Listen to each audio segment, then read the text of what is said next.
Colorado Territory, 1877. The last golden rays of sunlight stretched across the plains as twilight descended on the small settlement of Redemption Springs. The town had grown from a trading post to a proper settlement in the years following the war, but like many frontier outposts, it remained a harsh place where survival often trumped tenderness. Tabitha Price stood at the edge of town, her slender fingers clutching the worn handles of her carpet bag. At 20 years old, she had traveled farther than most women twice her age, yet the journey had left her with little more than calluses on her hands and shadows beneath her eyes. Her chestnut hair was neatly pinned beneath a modest bonnet, and her simple blue calico dress hung loosely on her frame, evidence of meals missed during the long journey west. "Last stop, miss," the stagecoach driver called out, tipping his hat before climbing back onto his seat. "Redemption Springs." Tabitha nodded her thanks, though she felt no gratitude for being deposited in this dust-covered settlement. This wasn't a destination she'd chosen, but rather the last place left to her after everything else had been taken away. No decent man will ever want damaged goods. Her stepfather had sneered the night he'd forced her onto the eastbound train with nothing but a ticket to Colorado Territory and enough money for a week's board. "Might as well make yourself useful somewhere folks don't know your shame." The memory of his words burned like a brand, reinforcing what she'd come to accept as truth. Love and family weren't meant for women like her. In a world where a woman's reputation was her only currency, hers had been stolen through no fault of her own. The frontier might offer survival and anonymity, but never belonging, never love. As darkness fell, Tabitha made her way toward the only boarding house in town, determined to find work and build a solitary life. Survival was all she could hope for now, a quiet existence where no one would look too closely at her past. Preston Harlow guided his horse through the main street of Redemption Springs, his lean frame weary after 3 weeks driving cattle from Texas. At 26, he was younger than most trail bosses, but what he lacked in years, he made up for in competence and a quiet authority that older men respected. His face bore the weather-beaten look of someone who'd spent his life under open skies, though without the hardened edges that marked most frontier men. A light stubble covered his jaw, and dust clung to his clothes, but there was a thoughtfulness in his blue eyes rarely seen in the rough men who populated the frontier. Preston had learned early that attachment was a liability in the West. His parents' ranch had been lost to drought and debt when he was 16, and he'd watched his father's spirit break alongside their fortune. His mother had succumbed to fever not long after, leaving Preston with nothing but a horse, his father's revolver, and a firm belief that the frontier rewarded only self-reliance. "You heading to the saloon, boss?" called one of his drovers as they dispersed toward town. Preston shook his head. "Going to see about that parcel of land first. Meet you boys there later." Land was what mattered in the West, something solid that couldn't be taken by bad luck or a changing wind. That was what Preston told himself as he rode past the saloon without stopping, ignoring the loneliness that sometimes crept up on him during quiet moments. A man needed purpose, not companionship, to make his way on the frontier.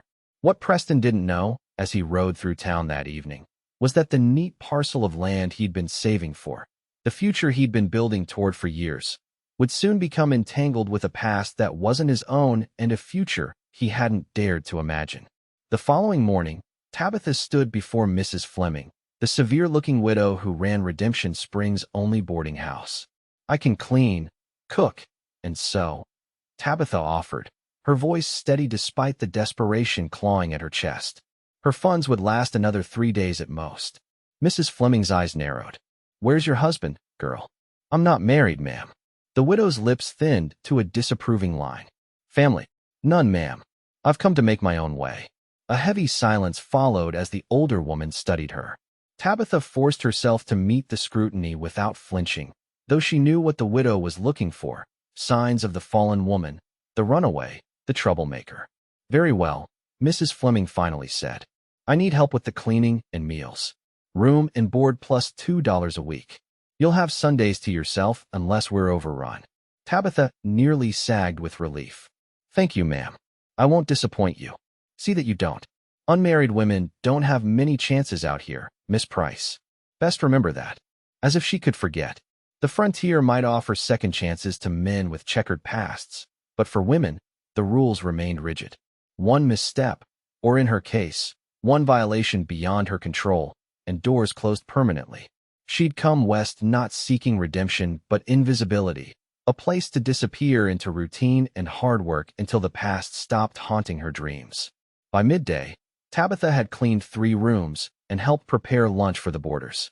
Her hands were raw from the lye soap, but the physical discomfort provided welcome distraction from her thoughts. "Take these to the land office," Mrs. Fleming instructed, handing her a basket of fresh biscuits. "Mr. Simmons is expecting them. Mind you come straight back, no dawdling." The spring air held a crispness that penetrated Tabitha's thin shawl as she walked down the main street. Redemption Springs was larger than she'd initially thought, with a general store, land office, bank, 2 saloons, and even a small church under construction at the far end of town. As she approached the land office, the door swung open, and a tall figure stepped out directly into her path. Tabitha collided with a solid chest, the basket flying from her hands as she stumbled backward. Strong hands caught her shoulders, steadying her before she could fall. "Whoa there, my apologies, miss." Tabitha looked up into the bluest eyes she'd ever seen, set in a handsome face that bore none of the hardened cruelty she'd come to expect from men. The stranger crouched down, gathering the scattered biscuits that had somehow remained mostly in the basket. "I'm afraid I've ruined your delivery," he said, rising to his feet with the basket in hand. "It's nothing," Tabitha murmured, reaching for the basket. "I should have been watching where I was going." Their fingers brushed as he handed over the basket, and Tabitha withdrew her hand as if burned. The stranger noticed her reaction, a flicker of curiosity crossing his features before he offered a polite tip of his hat. "Preston Harlow," he introduced himself. "Just finalizing the purchase of my ranch outside town." "Tabitha Price," she replied automatically, then instantly regretted giving her name. Anonymity had been her plan, becoming forgettable, invisible. "New to Redemption Springs?" he asked, his gaze direct but not intrusive. She nodded. "As of yesterday." "Then welcome," Preston said with a genuine smile that transformed his face. "It's a good town, despite appearances. Gets better once the dust settles." Something in his manner, the absence of judgment or leering interest, momentarily cracked Tabitha's carefully constructed armor. "Does it settle, I mean? The dust or the people?" His eyes crinkled slightly at the corners. "Both, eventually. Takes time, though." Before she could respond, the door to the land office opened again, and an older man with spectacles emerged. "Mr. Harlow, I found those additional survey maps you were asking about." "Excuse me," Preston said to Tabitha. "Good luck settling in, Miss Price." She watched him walk back into the office, feeling oddly unsettled by the brief encounter. There had been no condescension in his manner, no immediate dismissal of her worth based on her gender or unmarried status. It was disconcerting to be treated, however briefly, as a person worthy of simple courtesy. But Tabitha knew better than to read anything into a moment of kindness. Men like Preston Harlow, handsome men with land and prospects, didn't truly see women like her. And even if they did, they certainly wouldn't want them once they knew the truth. Preston couldn't focus on the survey maps spread before him. His mind kept returning to the guarded look in Tabitha Price's eyes, like a wounded animal expecting another blow. He'd seen that look before in creatures that had been mistreated, and it stirred an unexpected protectiveness in him. "This parcel adjoins the North Creek," Mr. Simmons was saying, tapping the map. "Good water access year-round, according to the survey." Preston nodded, forcing his attention back to the matter at hand. "And the timber rights?" "Included, as we discussed." The land was everything Preston had worked toward. 200 acres of good grazing land with water access and enough timber to build a proper ranch house. Not just a claim or a homestead, but the foundation for something lasting. Something that couldn't be taken away by bad luck or changing fortunes. "Then I believe we're finished here," Preston said, signing the final document with a flourish. Ownership settled something in him that had been unsettled since his parents' deaths.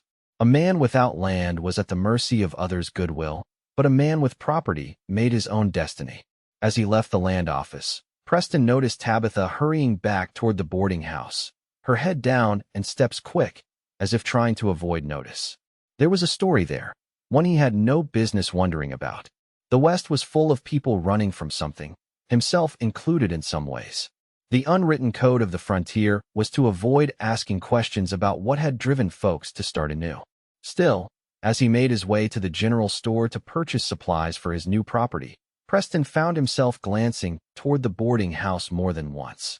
Over the next 2 weeks, Tabitha settled into the rhythm of life at Mrs. Fleming's boarding house. She rose before dawn to help with breakfast, spent mornings cleaning rooms and doing laundry, afternoons baking and preparing evening meals, and collapsed into bed after dinner service was complete. The exhaustion was welcome. It left little energy for memories or fear. She saw Preston Harlow 3 more times during those weeks. Once at the general store where he was purchasing building supplies, once riding through town with fence posts loaded in a wagon, and once at Sunday service, where he sat near the back of the newly completed church.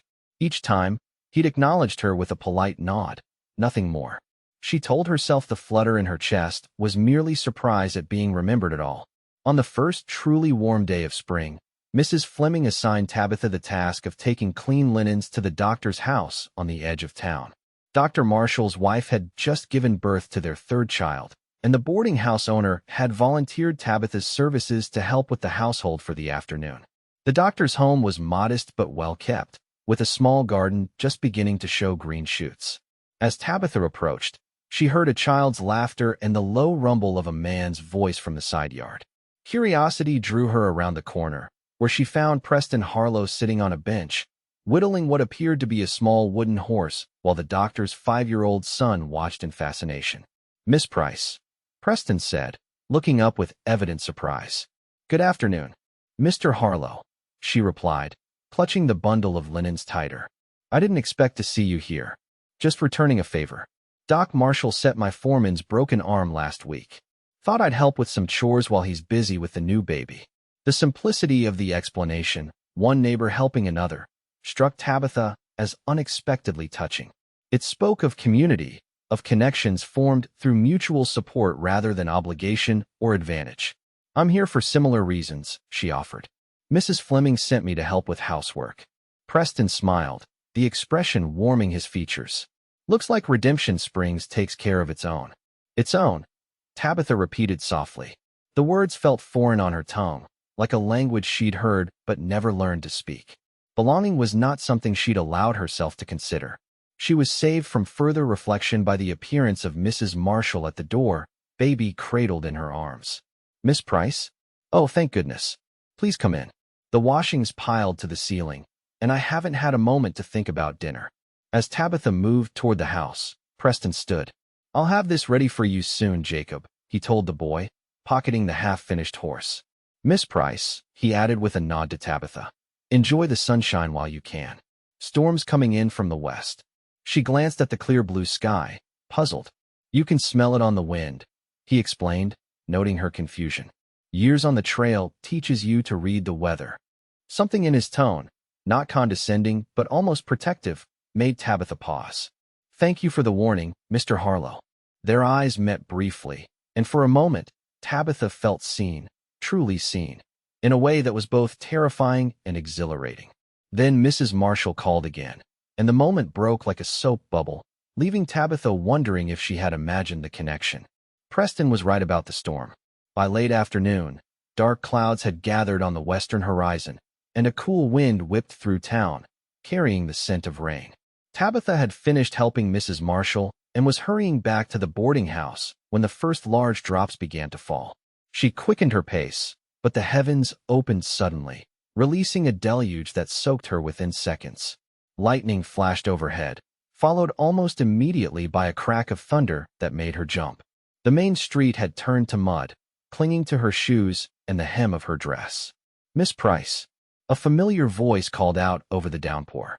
Preston Harlow emerged from the general store, holding a slicker over his head.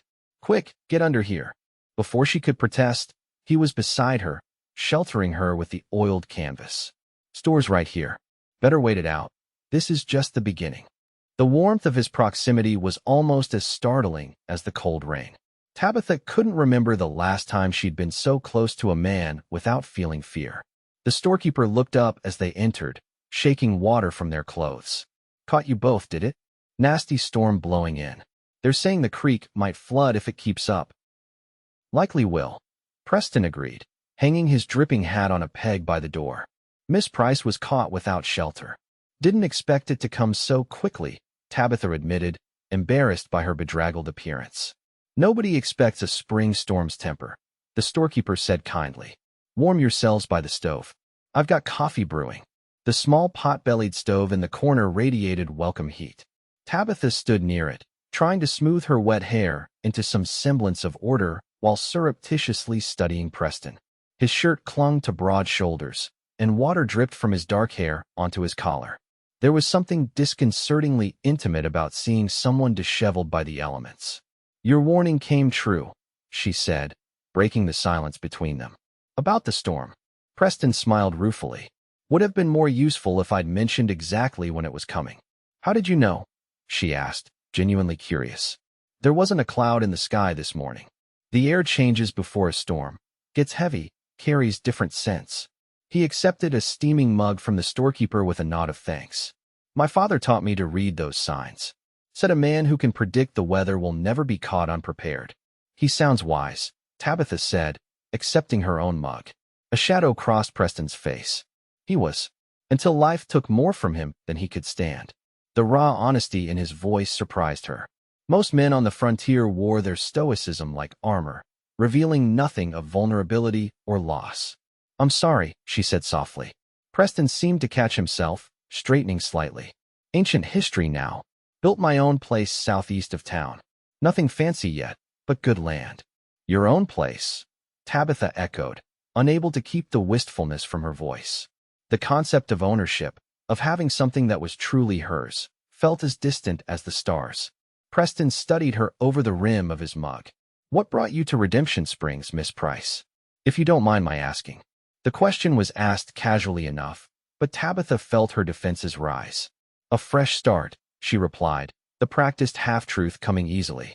There wasn't much left for me back east. The West is good for fresh starts, Preston agreed, not pressing further. Though it demands its price in sweat and endurance. Some prices are worth paying for freedom, Tabitha said, the words escaping before she could consider them. Something flickered in Preston's eyes, recognition, perhaps, or understanding. Yes, he said quietly. They are. The storekeeper approached with a bundle of fabric. Found a shawl in the back, Miss Price. It's seen better days, but it's dry. Storm's not letting up anytime soon. Tabitha accepted the offered shawl gratefully, wrapping it around her shoulders. Thank you. Mrs. Fleming will be wondering where I am. I can escort you back once there's a break in the rain, Preston offered. That's not necessary, Tabitha said quickly. The last thing she needed was to arrive at the boarding house in the company of a man. Mrs. Fleming's rules about propriety were strict, and Tabitha couldn't risk her position. I've imposed enough. Preston didn't argue, merely nodded. As you wish. They stood in awkward silence, listening to the rain hammer against the roof. Tabitha sipped her coffee, acutely aware of Preston's presence and the curious glances from the storekeeper. In a small town like Redemption Springs, being alone with a man, even innocently, could start tongues wagging. Mr. Collins.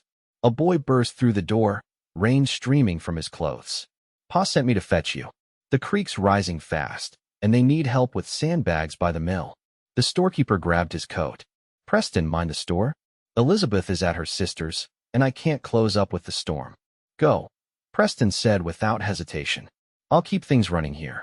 As the door closed behind them, Tabitha found herself alone with Preston Harlow in the suddenly quiet store.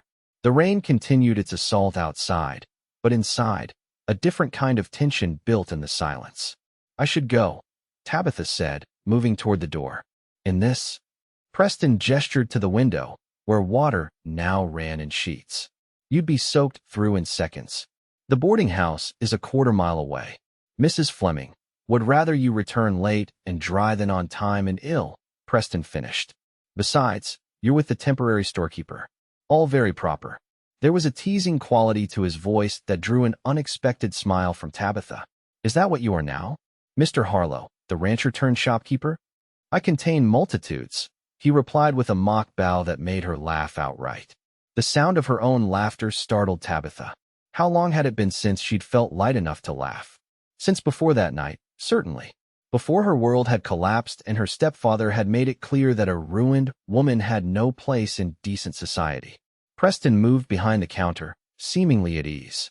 Since I'm the proprietor for the moment, what can I interest you in, Miss Price? Calico? Nails? Perhaps some peppermint sticks?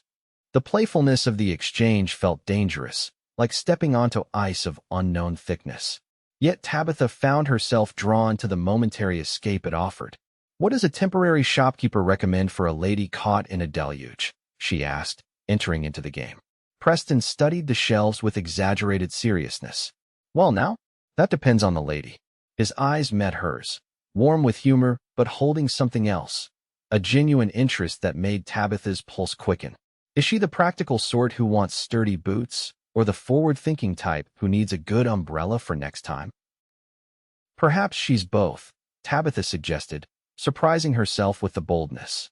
Practical about present necessities, but hopeful about future possibilities.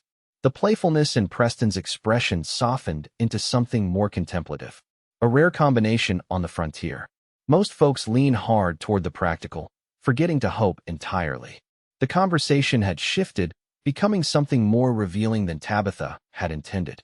She turned away, moving to the window where rain continued to lash the glass. Hope is a luxury some can't afford. Preston was quiet for a moment. When he spoke, his voice was closer than she expected. "I used to think that way. After we lost the ranch and my parents died, hope seemed like a fool's game. The West had taught me that survival was the only goal worth having."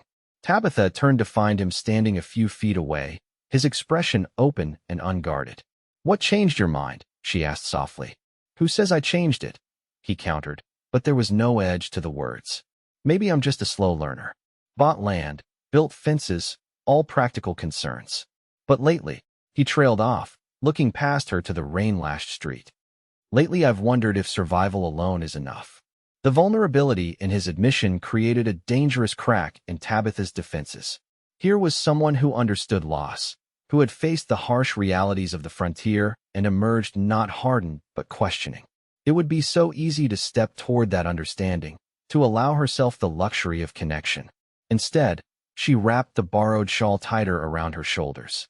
"The rain is letting up," she observed, though it was still falling steadily. "I should return to the boarding house before Mrs. Fleming sends out a search party."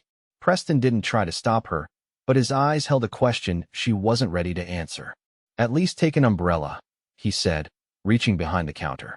"On the house, or rather, on Mr. Collins' generosity, which I'm liberally extending in his absence." Tabitha hesitated, then accepted the offered umbrella. "Thank you, Mr. Harlow, for the shelter and the company." "Preston," he corrected gently. "After weathering a storm together, I think we've earned first names, don't you?" The simple request felt monumental. First names implied familiarity, the potential for friendship, dangerous territory for a woman determined to remain invisible. "Thank you, Preston," she said finally, testing the shape of his name. "Though I don't know when our paths will cross again. Redemption Springs isn't large enough to avoid anyone for long," he replied with a slight smile. "Besides, I find myself in need of supplies with surprising frequency these days." The implication was clear. He would seek her out if she allowed it. The thought should have terrified her, but instead, Tabitha felt a treacherous warmth bloom in her chest. "Good day, Preston," she said, opening the umbrella as she stepped onto the porch. "And thank you again." As she made her way through the muddy street, Tabitha felt his eyes on her back. For the first time since arriving in Redemption Springs, she didn't feel invisible. The sensation was both thrilling and terrifying, a crack in the protective shell she'd built around herself. She knew better than to indulge such feelings. Men like Preston Harlow, men with prospects and reputations, didn't court women with secrets. And once he learned hers, any interest would evaporate like morning dew under the harsh frontier sun. The thought should have been comforting, a reinforcement of the walls she'd built. Instead, it left a hollow ache in her chest that persisted long after the rain had stopped. The storm marked a turning point. Over the following weeks, Preston found reasons to visit town more frequently than his ranch work strictly required. Each time, he made a point of stopping by the boarding house, ostensibly to inquire about room availability for his foreman or to deliver fresh beef from his growing herd. Tabitha told herself she didn't anticipate these visits, that the quickening of her pulse when she spotted his tall figure approaching was merely surprise. But in quiet moments, she couldn't deny the growing warmth that spread through her whenever their paths crossed. Their conversations remained brief, constrained by Mrs. Fleming's watchful eye and the public nature of their meetings. Yet Preston found small ways to extend their interactions, asking her opinion on the color of curtains for his new ranch house, bringing a book of poetry he thought she might enjoy, sharing news from the cattle markets that had no relevance to her life, but gave them an extra minute of conversation. With each encounter, Tabitha felt her carefully constructed defenses weakening. Preston never pried into her past, but shared pieces of his own freely. Stories of cattle drives and frontier challenges, memories of his parents, dreams for his ranch. His openness was a stark contrast to the guarded existence she'd been living. "You're walking a dangerous path, girl," Mrs. Fleming warned one evening after Preston had departed. "Men like that don't marry cleaning women with mysterious pasts." "I have no expectations of Mr. Harlow," Tabitha replied stiffly. "He's merely being neighborly." The widow's skeptical look made it clear she didn't believe this for a moment. "See that you remember that. I've seen too many girls ruined by believing a handsome face and kind words meant more than they did." The warning was unnecessary. Tabitha knew better than anyone the consequences of trust misplaced. Yet she couldn't stop herself from watching for Preston's approach each day, or from treasuring the small moments of connection that punctuated her otherwise solitary existence. On a bright Sunday in early May, Tabitha found herself with an unexpected afternoon of freedom. Mrs. Fleming had gone to visit her sister in the neighboring town, leaving strict instructions for Tabitha to attend church and then return to prepare the boarding house for the week ahead. The service had been pleasant enough, with Reverend Taylor delivering a sermon on forgiveness that left Tabitha unsettled. Could there truly be redemption for someone like her? Someone who carried shame, not of her own making, but that marked her nonetheless. Lost in thought, Tabitha didn't notice Preston approaching until he fell into step beside her on the path back to town. "Beautiful day," he commented, tipping his hat in greeting. "Too fine to spend indoors, I'd say." Tabitha glanced at him, noting the clean-shaven jaw and freshly pressed shirt. He'd made an effort for church, and the result was disconcertingly handsome. "Mrs. Fleming expects me back," she replied, though the excuse sounded weak even to her own ears. Preston's smile was knowing. "Mrs. Fleming left on the morning stage. I saw her myself, instructing the driver to make haste to Willowbrook." Caught in her evasion, Tabitha felt her cheeks warm. "Nevertheless, I have duties." "Even God rested on the seventh day," Preston reminded her, his tone light, but his eyes serious. "Would you walk with me a while? There's something I'd like to show you." Common sense warned against accepting. Being seen alone with Preston would fuel gossip, and Mrs. Fleming would undoubtedly hear of it upon her return. Yet the prospect of an afternoon beyond the boarding house walls was too tempting to resist. "A short walk," Tabitha conceded. "Where are we going?" "Just to the ridge east of town. Best view in the territory, especially with the wildflowers blooming." They walked in comfortable silence, leaving the town behind as they followed a narrow trail through sun-dappled woods. The path climbed gradually, and Tabitha was grateful for the sturdy boots she'd purchased with her first wages. "How is your ranch progressing?" she asked as they emerged into a meadow dotted with blue and yellow wildflowers. "Slowly but surely," Preston replied. "Got the main house framed up and the barn nearly finished. Cattle are doing well on the spring grass." "You must be proud," Tabitha said, noting the satisfaction in his voice. "Building something from nothing, that's no small achievement." Preston glanced at her, something warm in his gaze. "It's satisfying work. Though lately I've been thinking the place seems larger than one man needs." The implication hung in the air between them, neither acknowledged nor dismissed.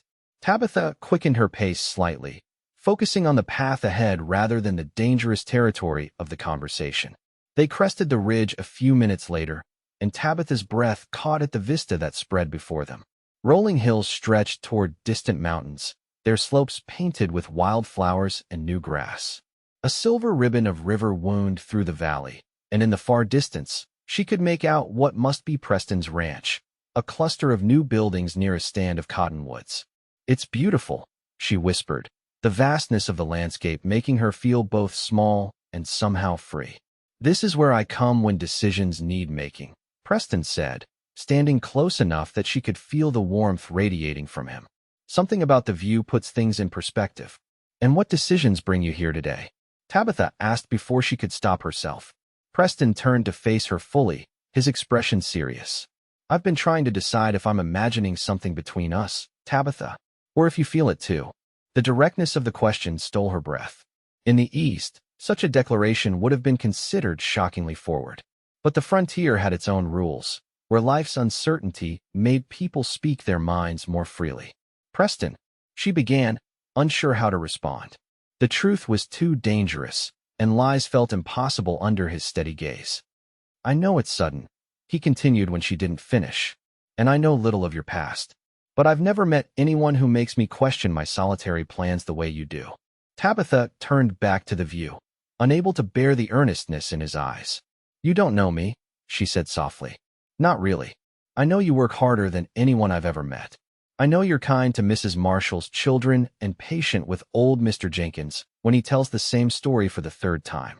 I know you read poetry when you think no one is watching, and that you always save crusts of bread for the birds behind the boarding house." His observations, so specific, so attentive, left her speechless. She hadn't realized he'd been watching her so closely, noticing the small details that made up her daily life.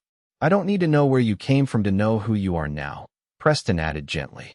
"And if who I am now is shaped by things you'd despise?"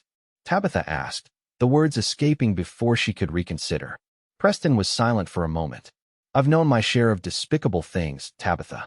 The frontier doesn't spare many from hard choices or undeserved suffering." The understanding in his voice was nearly her undoing. How tempting it would be to unburden herself, to trust that this man might be different from others who had judged her. But experience had taught her the fragility of men's regard, how quickly admiration could turn to disgust when confronted with a woman's shame. "We should return," she said, wrapping her arms around herself despite the warm day. "I've been gone longer than I intended." Disappointment flickered across Preston's features, but he nodded. "Of course." As they made their way back down the trail, Tabitha felt the weight of words unspoken between them. She had neither accepted nor rejected his implied interest, leaving them in a limbo of possibility that was both excruciating and precious. By the time they reached the edge of town, the sun was beginning its western descent. Preston stopped, turning to her with an expression of quiet determination. "I won't press you, Tabitha.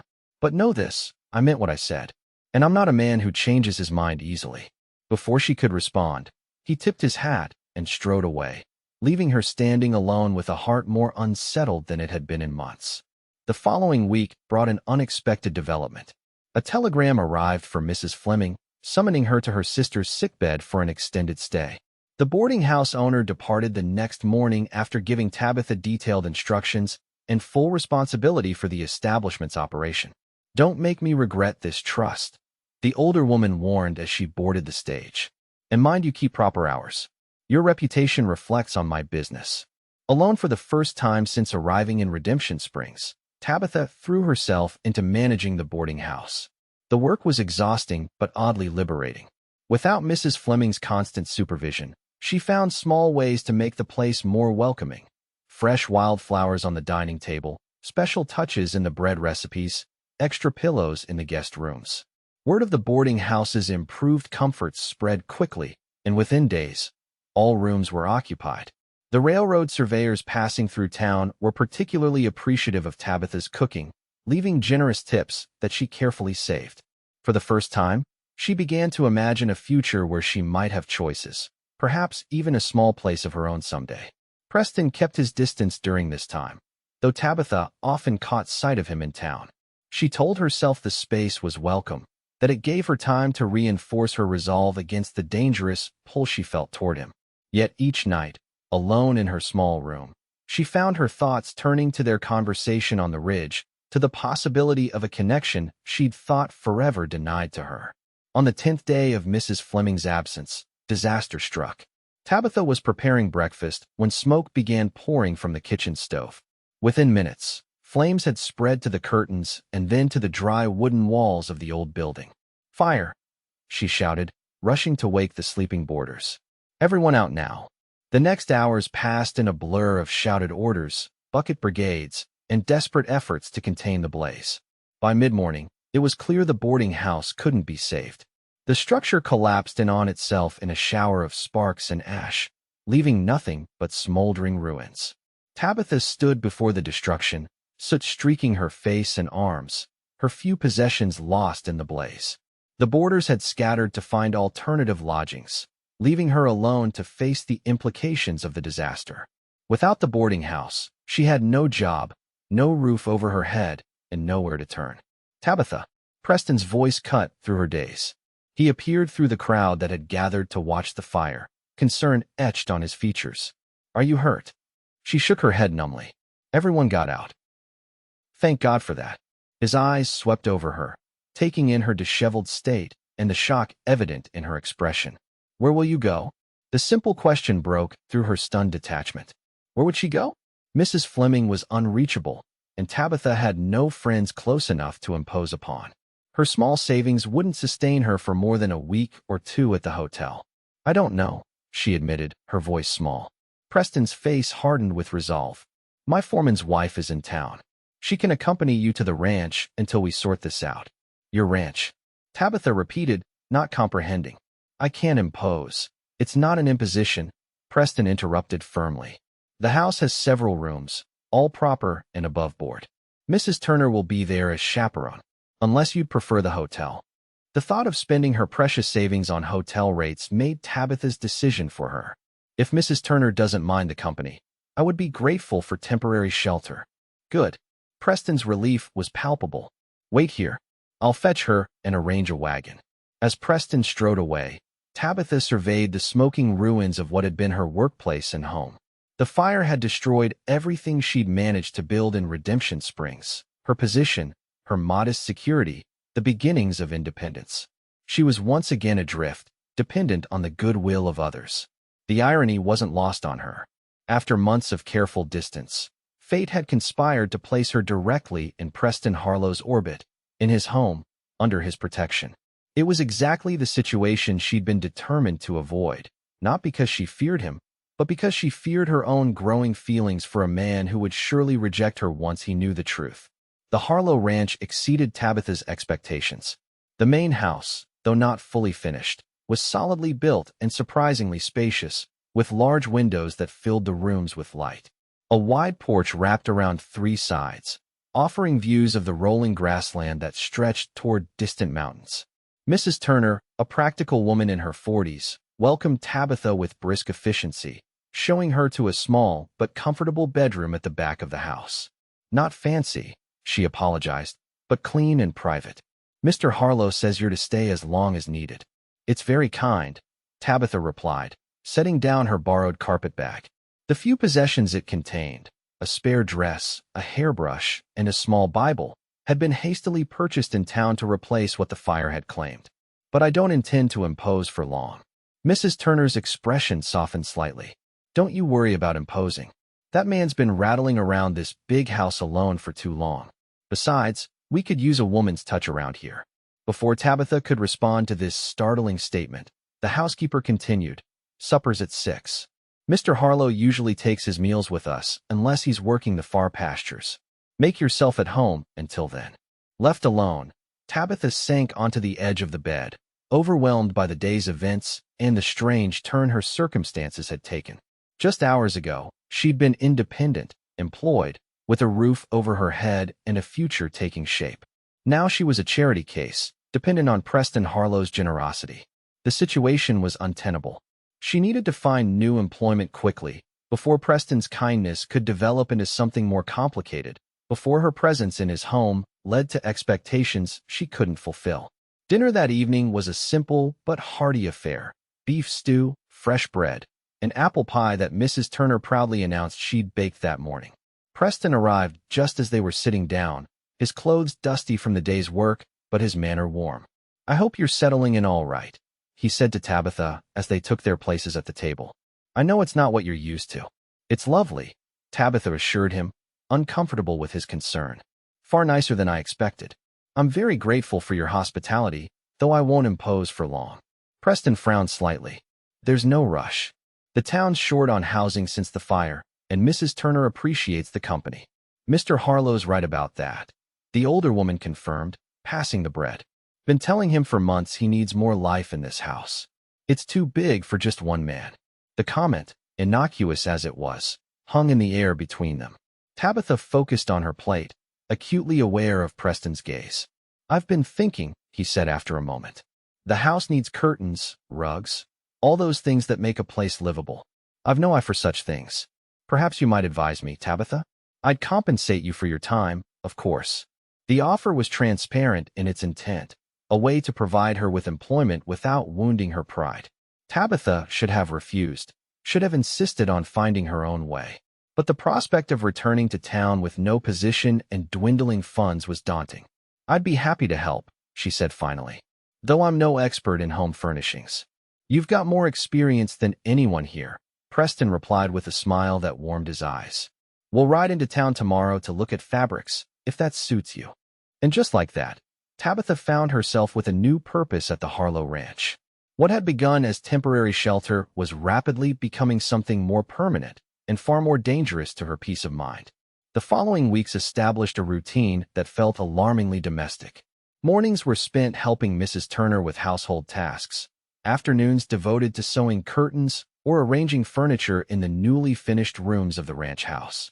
Preston was often absent during daylight hours, occupied with cattle and the endless work of establishing a successful ranch.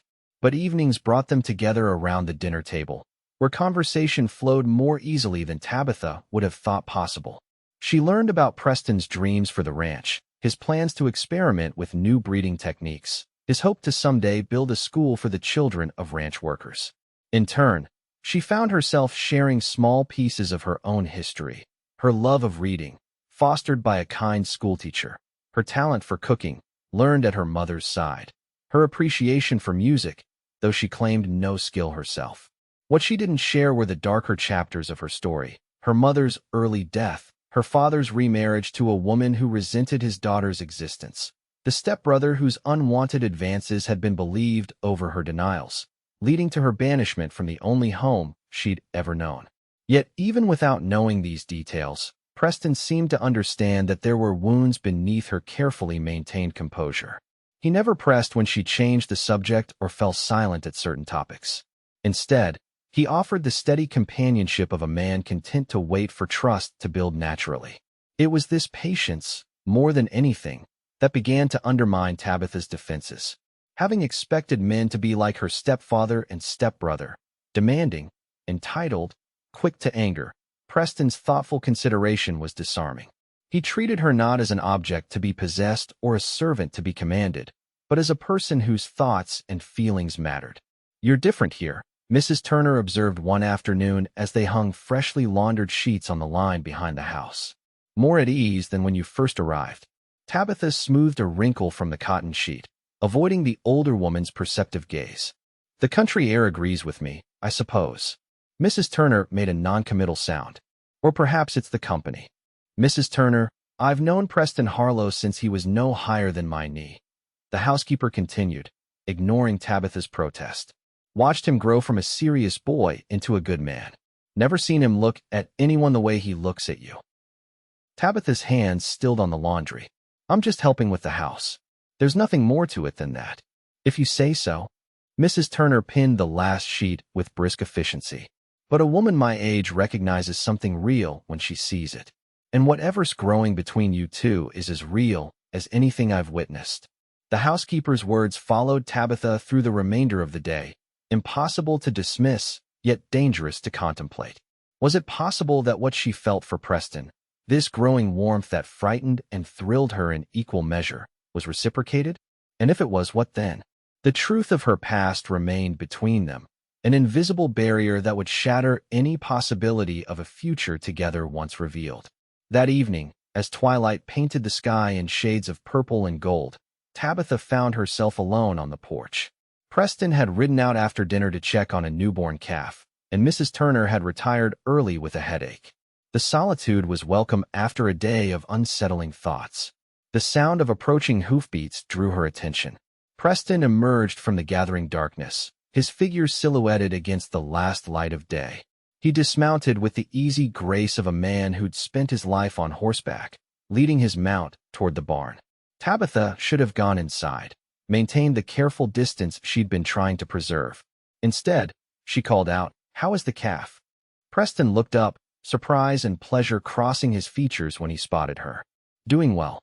Mother's taking good care of it."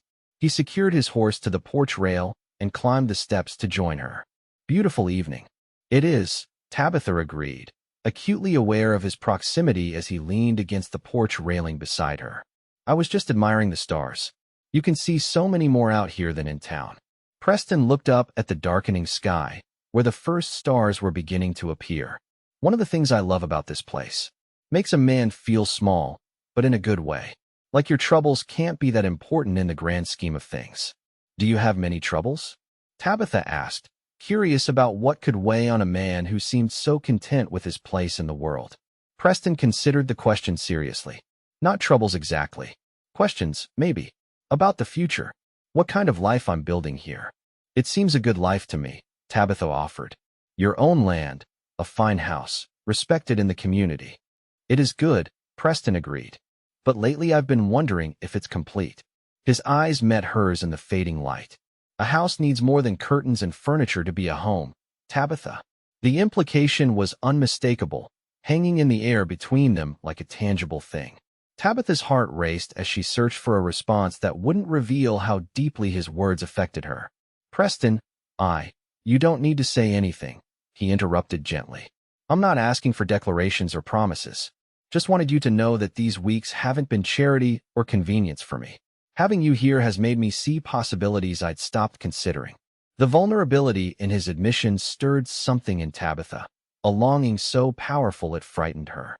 How easy it would be to lean into this connection, to allow herself to believe that the past could stay buried, that she might claim the future taking shape between them. "I should go in," she said instead, retreating a step. "It's getting late." Preston straightened, respecting her withdrawal without comment. "Of course. Good night, Tabitha." "Good night." She paused at the door, looking back at him silhouetted against the starry sky. "And thank you." "For what?" "For making me feel welcome. For treating me as—" She hesitated, unable to articulate exactly what his consideration had meant to her. "As someone who matters." Something softened in Preston's expression. "You do matter, Tabitha. More than I think you realize." The quiet certainty in his voice followed her inside, warming places within her that had been cold for too long. And for the first time since arriving in the West, Tabitha allowed herself to imagine a future different from the lonely existence she'd resigned herself to. A future that included Preston Harlow and the home they were creating together. It was a dangerous dream, but in the darkness of her room, with the memory of his words still fresh, she couldn't bring herself to extinguish it completely. The telegram arrived the following morning, shattering the fragile peace Tabitha had found at the Harlow Ranch. Mrs. Turner brought it to her while she was organizing linens in the newly completed guest bedroom. "Just came from town," the housekeeper said, holding out the yellow paper. "Addressed to you." Tabitha took the telegram with a sense of foreboding. No one knew where she was. No one who cared, at least. The message was brief but devastating. "Found you stop arriving Redemption Springs June 15th stop prepare TO. Return home stop stepfather." The paper trembled in Tabitha's hands as the implications became clear. Her stepfather had discovered her whereabouts. He was coming to drag her back east, back to the household where she'd suffered such humiliation and cruelty. June 15th, just 10 days away. "Bad news?" Mrs. Turner asked, concern evident in her voice. "Family matter," Tabitha managed, folding the telegram with fingers that felt numb. "Nothing serious." The lie felt hollow even as she spoke it. This was more than serious. It was catastrophic. Her carefully constructed new life was about to collapse around her. And worse, Preston would inevitably learn the truth she'd been concealing. For the remainder of the day, Tabitha moved through her tasks mechanically, her mind racing with desperate plans. She could leave before her stepfather arrived, disappear farther west perhaps, or north into the territories. But such a journey required resources she didn't have: money, transportation, connections in a new place. More troubling still was the realization that she didn't want to leave.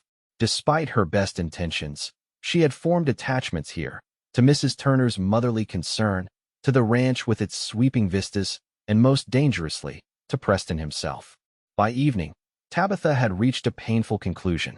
She would have to leave the ranch immediately and return to town. If her stepfather was coming, better to face him on neutral ground than to have her shameful past revealed to Preston in his own home. She waited until after dinner, when Preston had retired to his study to review the ranch accounts. Gathering her courage, Tabitha knocked softly on the partially open door. "Come in," Preston called, looking up from his ledger with a smile that faded when he saw her expression. "What's wrong?" "I need to return to town," Tabitha said without preamble. "Tomorrow, if possible." Preston set down his pen, giving her his full attention. "Has something happened?" "I received word today. Family matters require my attention." The half-truth tasted bitter on her tongue. "I've imposed on your hospitality far too long already." "Imposed?" Preston repeated, rising from his desk. "Tabitha, you've transformed this house into something I never imagined it could be. Your presence has been anything but an imposition." His sincerity made what she had to do even more painful. "Nevertheless, I need to go. It's for the best." Preston studied her for a long moment, his eyes searching hers for an explanation she couldn't provide. "Does this have anything to do with what I said last night? If I overstepped—" "No," Tabitha interrupted quickly. "It's nothing you've done. You've been nothing but kind and generous. It's just, circumstances have changed." "What circumstances?" Preston asked, his voice gentle but persistent. "Tabitha, whatever it is, perhaps I can help." The temptation to confide in him, to unburden herself of the secret she'd been carrying, was almost overwhelming. But Tabitha knew that once Preston learned the truth, his regard would turn to disgust. Better to leave now, with his good opinion intact, than to see it crumble before her eyes. "Some burdens can't be shared," she said softly.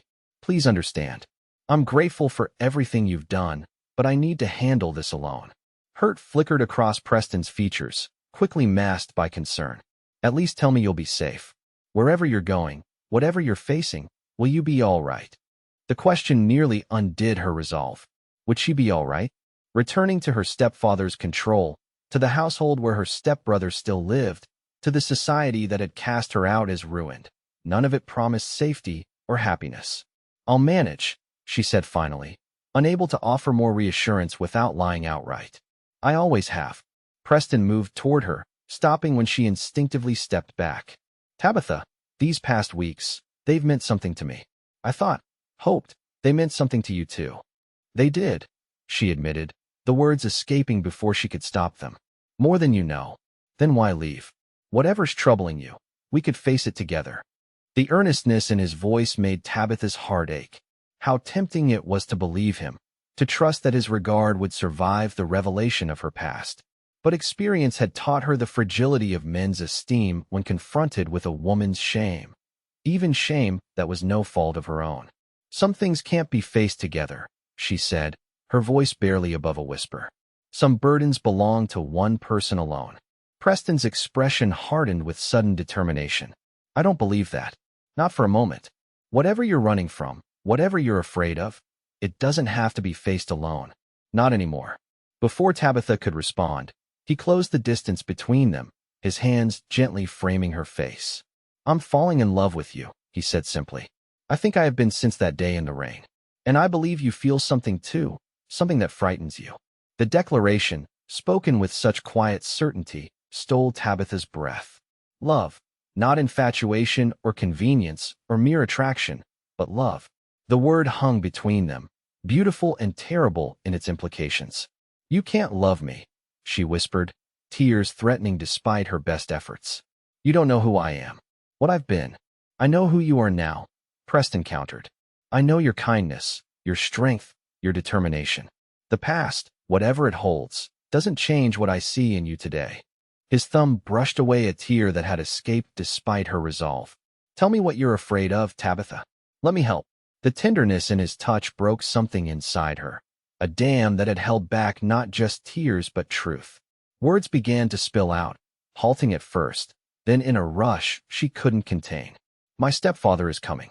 He found me somehow, I don't know how. He wants to take me back east, Back to the family that cast me out. Her voice broke on the last words. My stepbrother. He tried to force himself on me last year. When I fought him off, he told everyone I'd attempted to seduce him. No one believed me, not even my father. They said I was ruined, that no decent man would want me after such scandal. My stepfather arranged for me to be sent west, to spare the family further embarrassment. The shame of it burned, even now. I'm damaged goods, Preston, tainted by accusation alone. That's why I can't stay. That's why this, whatever is growing between us, can never be. Preston's expression had grown increasingly grim as she spoke, but not with the disgust she'd expected. Instead, his eyes burned with a quiet fury that seemed directed not at her, but at those who had wronged her. Listen to me, he said, his voice low and fierce. You are not damaged. You are not tainted. What happened to you was an injustice, not a stain on your character. His hands moved to her shoulders, steady and warm. As for your stepfather, he has no authority over you here. This is the frontier, Tabitha. People are judged by their actions, not by gossip from 2,000 miles away. The conviction in his voice was almost enough to make her believe, to hope that the past could truly be left behind. But fear, ingrained by months of shame and rejection, was not so easily banished. You say that now, she said softly. But when he arrives, when he speaks his accusations publicly, the town will talk. Your reputation will suffer for associating with me. Let them talk, Preston replied with a shrug that belied the steel in his voice. My reputation can withstand a few whispers, and anyone who would condemn you without knowing you isn't worth concerning ourselves with. The casual ourselves pierced Tabitha's defenses more effectively than any passionate declaration could have. It implied partnership, a shared future despite the obstacles she'd outlined. It won't be that simple, she warned, though her resolve was weakening in the face of his unwavering support. Few worthwhile things are, Preston agreed with a slight smile. But that doesn't mean they're not worth fighting for. His hands slid down her arms to take her hands in his. Stay, Tabitha. Let me stand with you when your stepfather arrives. Let's face him together. The plea, offered without conditions or demands, touched something deep within Tabitha, a longing for connection she'd tried to deny since arriving in Redemption Springs. For the first time since her world had collapsed, she allowed herself to consider the possibility of a future not defined by shame or isolation, but by the kind of partnership Preston was offering. I'm afraid, she admitted, the words barely audible. I know, Preston said gently, but you're also stronger than you realize. And you're not alone anymore, not unless you choose to be. In that moment, looking into his eyes, Tabitha made her decision. Running had brought her to Redemption Springs, to this man who saw beyond her past to the person she truly was. Perhaps it was time to stop running, to stand and face what pursued her. I'll stay, she whispered, the words both terrifying and liberating. But you should know what you're risking before you stand with me. My stepfather is not a man who accepts defeat easily. Neither am I, Preston replied, a smile warming his features. Especially not when something truly valuable is at stake. His hands tightened around hers, an unspoken promise of support that meant more than any grand declaration. And for the first time since receiving the telegram, Tabitha felt something like hope, fragile but growing, take root in her heart. The days leading up to June 15th passed in a blur of preparation and growing apprehension. True to his word, Preston stood steadfast beside Tabitha, helping her prepare for the confrontation to come. Together they rode into town, where Preston introduced her to Sheriff Davis, quietly explaining enough of the situation to ensure the law would be on their side when her stepfather arrived. No man has the right to force a grown woman to go anywhere against her will, the sheriff assured them. Not in my jurisdiction. The declaration, simple as it was, lifted a weight from Tabitha's shoulders. In the East, her stepfather's position and connections had given him near absolute authority. Here in the West, where a person was judged more by character than by social standing, the balance of power was fundamentally different. As June 15th dawned, Tabitha dressed with particular care in a blue dress Preston had insisted on purchasing for her. You should face him as you are now, he'd said, not as the girl he sent away. Preston himself wore his best suit, his usually casual demeanor replaced by a quiet dignity that spoke of his determination to present a united front. Together they rode into town, arriving at the stage depot an hour before the eastern stage was due. Are you certain you want to do this? Tabitha asked as they took seats on a bench outside the depot. There's still time for you to distance yourself. Preston's hand covered hers, warm and reassuring. I'm exactly where I want to be. The wait seemed interminable, each minute stretching into an eternity of anticipation and dread. When the stage finally appeared on the horizon, dust billowing behind it as it approached town, Tabitha felt her heart race with a familiar fear. Memories of her stepfather's cold anger, his absolute certainty in his own authority, threatened to overwhelm her newfound resolve. As if sensing her distress, Preston's hand tightened around hers. Remember, he said quietly, you're not alone anymore. The stage rolled to a stop before them, and passengers began to disembark. A tired-looking woman with two small children, an elderly man with a cane, a well-dressed gentleman in an Eastern suit that looked absurdly formal in the dusty frontier town. Tabitha recognized her stepfather immediately, despite the months that had passed. Edward Price looked just as she remembered, tall, imposing, his face set in lines of perpetual disapproval beneath a carefully trimmed beard. His eyes swept the small crowd, narrowing when they landed on Tabitha. There you are, he said, striding toward her with the confidence of a man accustomed to being obeyed. I've gone to considerable trouble to find you, girl. Your mother is beside herself with worry.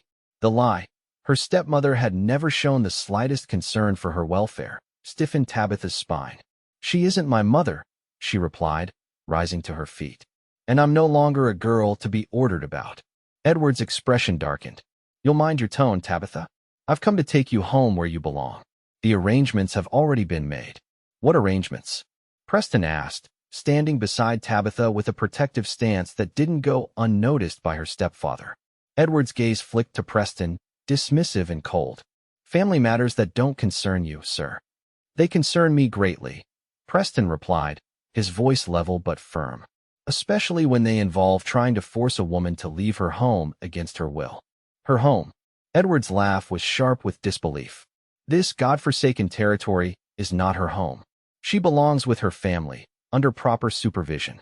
The same family that cast her out based on lies. Preston asked, his controlled anger evident only in the slight tightening of his jaw. The same supervision that failed to protect her from your son's unwanted advances? Edward's face flushed with anger. How dare you repeat such filth? My son is a gentleman of impeccable character. Tabitha's accusations were nothing but the desperate lies of a girl caught in compromising circumstances. I was not caught in anything, Tabitha said, finding her voice at last. I was attacked, and when I defended myself, I was punished for it. The directness of her statement seemed to take Edward aback momentarily. He recovered quickly, his expression hardening. You've always had a talent for drama, Tabitha.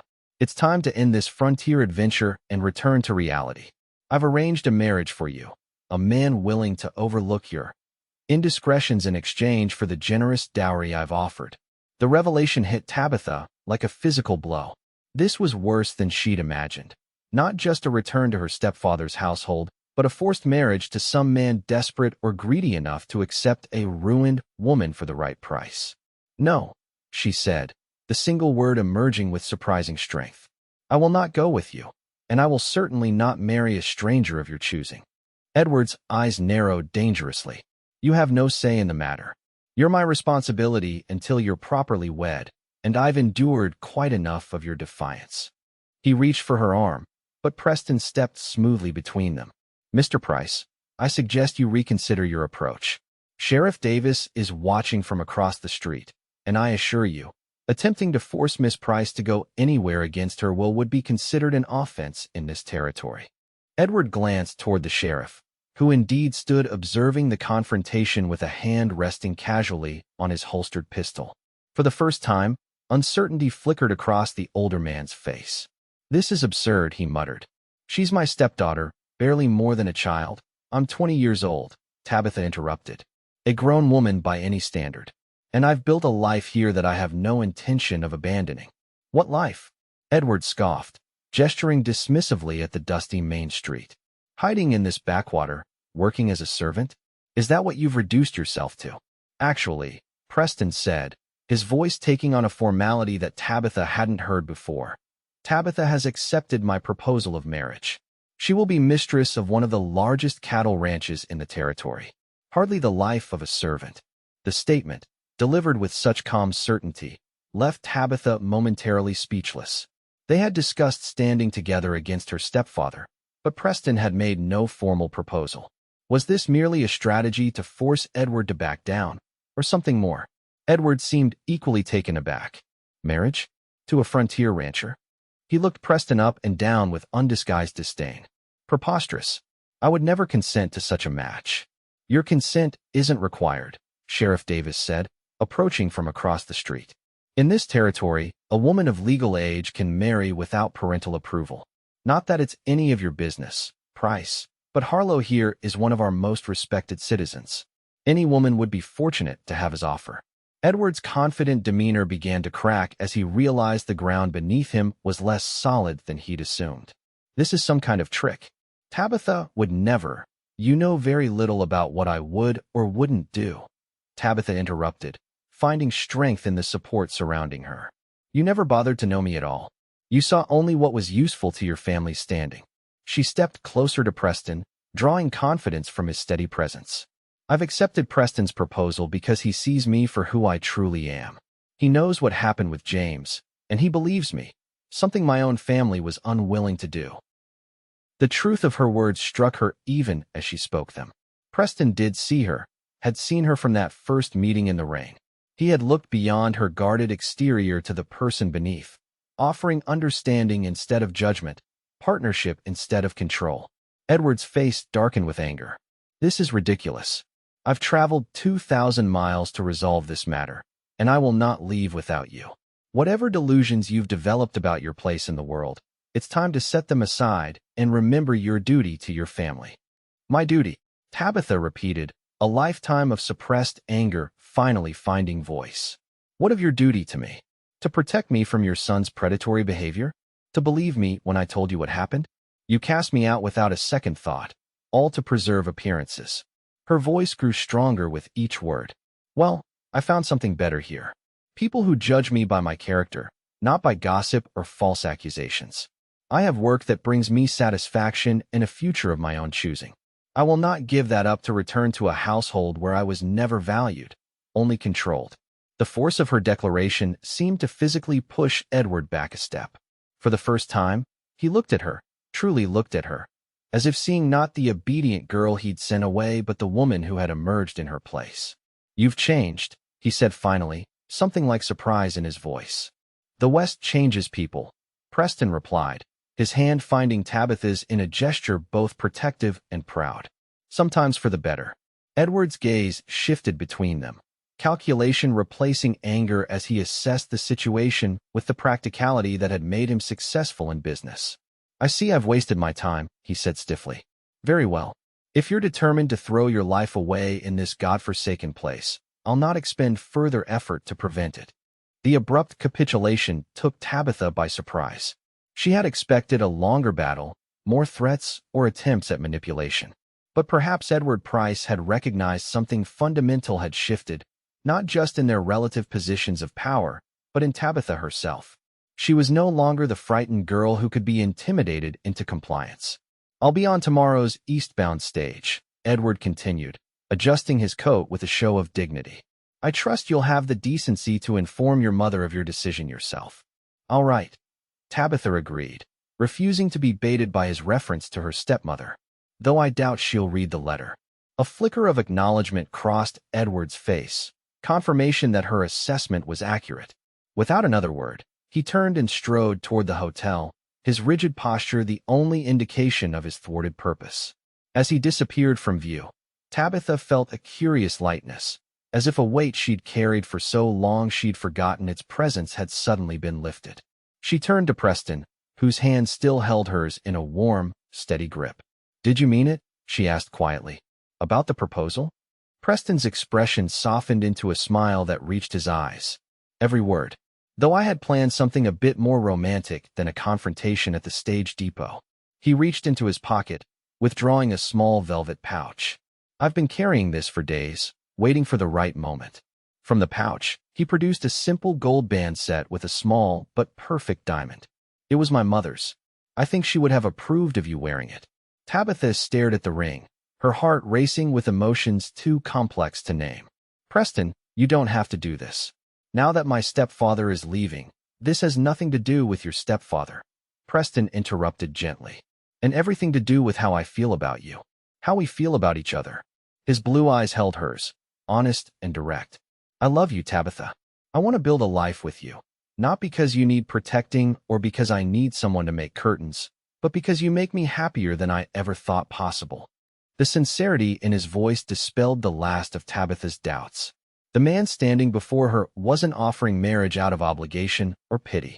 He was offering partnership, respect, a future shaped by mutual affection rather than social expectation.